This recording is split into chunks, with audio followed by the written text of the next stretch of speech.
Il-Panama Papers velati tnejn fil-għaxija raw jitfaċċaw ismijiet ta' persuni magħrufa sew f'pajjiżna. Ħafna huma assoċjati mal-Partit Nazzjonalista fil-miftuħ u ħafna oħrajn minn wara l-kwinti. Oħrajn huma persuni pubbliċi magħrufa foqsma differenti tal-ħajja. Francis Zammit Dimek huwa deputat tal-Partit Nazzjonalista li jismu jissemma minn din il-lista.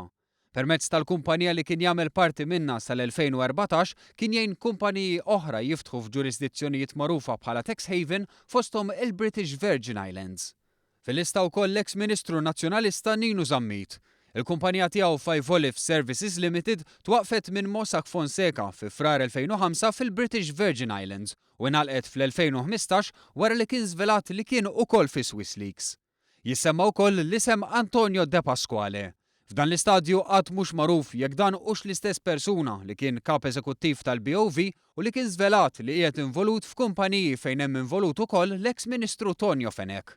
Isem ieħor huwa dak ta' Ruben Balzan, eks-President tal-Kamra tal-Avukati, sieħeb ta' Francis Zammit Dimek fid-ditta legali u nazzjonalist tal-qalba li nhar is-Sibt kien fil-protesta tas-soċjetà ċivili kontra l-ftuħ ta' kumpaniji fil-Panama. Kif mistenni kien ikkonfermat ukoll is-sem ta' kumpanija ta' Fenech Fenlex. Dawn kollha jew kienu involuti jew għenu fit-twaqqif ta' kumpaniji offshore li skont Simon Busuttil jitwaqfu għal raġuni waħda. Tpoġġi flejjes kbar, tpoġġi miljuni kbar. Għalhekk jinfetħu dawn it-tip ta' kumpaniji. Jissemma wkoll Luis Farrugia, chairman ta' Farsins Group u direttur fl-Allied Newspapers li jippubblikaw it-Times of Malta. Dan tal-istess raġuni li tal-Ministru Konrad Mizzi meta mitlub jgħid għaliex waqqaf kumpanija l-Panama. Il-Ministru Mizzi qal li l-kumpanija l-Panama u t-trust tal-familja kellu bżonnhom biex jamministra proprjetà li għandu barra minn Malta. Xi ħaġa li qajjem ħafna dubji dwarha il-Partit Nazzjonalista u midja oħra.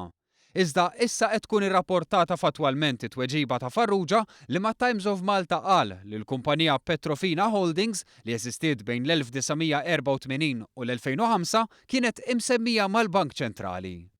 Fl-1985 xtrajt appartament Londra, fi żmien li l-familja żagħżugħa tiegħi bdiet tikkunsidra l-possibilità li mmorru ngħixu ir-Renju Unit. Kont ingħatajt parir minn kumpanija ta' reputazzjoni f'Londra biex nixtri l-proprjetà permezz ta' kumpanija fil-Panama. Isem ieħor huwa tal-President tal-Malta Football Association Norman Darmanin De Maio li qal li lest li joqgħod għall-investigazzjoni u li m'għamel xejn illegali.